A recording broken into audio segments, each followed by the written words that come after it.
യാത്രാവേളകളിൽ അത്യാവശ്യ ഘട്ടങ്ങളിൽ ശുചിമുറി സൗകര്യം ലഭ്യമാക്കാൻ ഒരു ആപ്പ് നമ്മളെ സഹായിക്കും. ശുചിത്വ മിഷന്റെ നേതൃത്വത്തിൽ ആരംഭിച്ചതാണ് ക്ലൂ ആപ്ലിക്കേഷൻ. ഇതിനോടകം 1000-ലധികം പേരാണ് പ്ലേ സ്റ്റോറിൽ നിന്നും ആപ്പ് ഡൗൺലോഡ് ചെയ്തത്.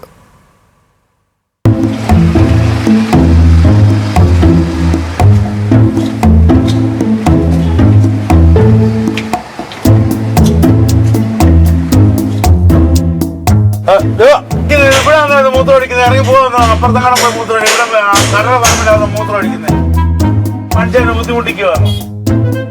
അതെ, ഹലോ ചേട്ടാ, ഇനി വന്നേ. ഇങ്ങനെ ഈ വെളിയിലൊന്നും പോയി മൂത്രം ഒഴിക്കേണ്ട ആവശ്യമില്ല. ഇത് ക്ലൂ എന്ന് പറഞ്ഞൊരു ആപ്ലിക്കേഷന്, കേരള ശുചിത്വ മിഷന്റെ ഒരു ആപ്ലിക്കേഷന്. ഈ ആപ്പ് നമ്മുടെ ഫോണിൽ ഇൻസ്റ്റാൾ ചെയ്താൽ നമുക്കറിയാം ഇത് എവിടെയൊക്കെ ടോയ്ലറ്റ്സ് ഉണ്ടെന്ന്. ഫോണിൽ കിട്ടും. ആ ഫോണിൽ ഇൻസ്റ്റാൾ ചെയ്താൽ നമുക്കറിയാം. അപ്പം ഇങ്ങനെ പബ്ലിക്കായിട്ട് നമുക്ക് മൂത്രം ഒഴിക്കേണ്ട ആവശ്യമില്ല. ഞാൻ പെട്ടെന്നൊരു അതാ ഞാൻ ഇത് പറഞ്ഞു തന്നത്. നമ്മൾ നിൽക്കുന്ന സ്ഥലത്തിന്റെ ചുറ്റളവിൽ ലഭ്യമായ ശുചിമുറികളെല്ലാം ക്ലൂ ആപ്പ് കാണിച്ചു തരും. സംസ്ഥാന തലത്തിൽ ആരംഭിച്ച പദ്ധതിയുടെ ഭാഗമായി പത്തനംതിട്ട ജില്ലയിൽ 55 കേന്ദ്രങ്ങൾ പ്രവർത്തിക്കുന്നു. പരാതികളുണ്ടെങ്കിൽ ശുചിത്വ മിഷനെ അറിയിക്കുകയോ ആപ്പിൽ നേരിട്ട് റേറ്റിംഗ് നൽകുകയോ ചെയ്യാം. നിർദ്ദേശങ്ങളുണ്ടെങ്കിൽ അതും പരിഗണിക്കും. ഇതിന് ആക്ച്വലി ബേസിക്കലി ഇതിനൊരു റേറ്റിംഗ് ഉണ്ട്. നമ്മൾ സ്റ്റാർ റേറ്റിംഗ് ഒക്കെ പോലെ ഒരു റേറ്റിംഗ് ഉണ്ട്. ആ റേറ്റിംഗ് അനുസരിച്ച് പൊതുവായിട്ട് നമുക്ക് വരുന്ന ഈ 2 മേഖലയിലുള്ള ശുചിമുറികളെ പബ്ലിക് റിവ്യൂസിന് വിധേയമാക്കുക എന്നുള്ളതാണ് ഇതിൻ്റെ പ്രധാനപ്പെട്ട കാര്യം. പ്രാഥമികമായിട്ട് സർവേ നടത്തി നമ്മൾ ഓൾറെഡി ഒരു റേറ്റിംഗ് നടത്തിയിട്ടുണ്ട്.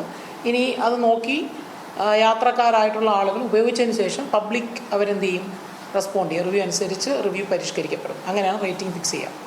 ശുചിത്വ മിഷൻ നിശ്ചിത മാനദണ്ഡപ്രകാരം റേറ്റിംഗ് നൽകിയിട്ടുള്ള ശുചിമുറികൾ മാത്രമാകും ക്ലൂ ആപ്പിൽ ലഭ്യമാക്കുക എന്നുള്ളതുകൊണ്ട് വൃത്തിയുടെയും സുരക്ഷിതത്വത്തിന്റെയും കാര്യത്തിൽ സംശയം വേണ്ട.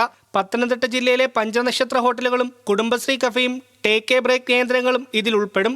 ഇനി അത്യാവശ്യമായ ഘട്ടങ്ങളിൽ പൊതുയിടങ്ങൾ തപ്പി നടക്കേണ്ട. ക്ലൂ ആപ്പ് സഹായിക്കും. ആപ്പ് പ്ലേ സ്റ്റോറിൽ ലഭ്യമാണ്. ന്യൂസ് മലയാളം, പത്തനംതിട്ട.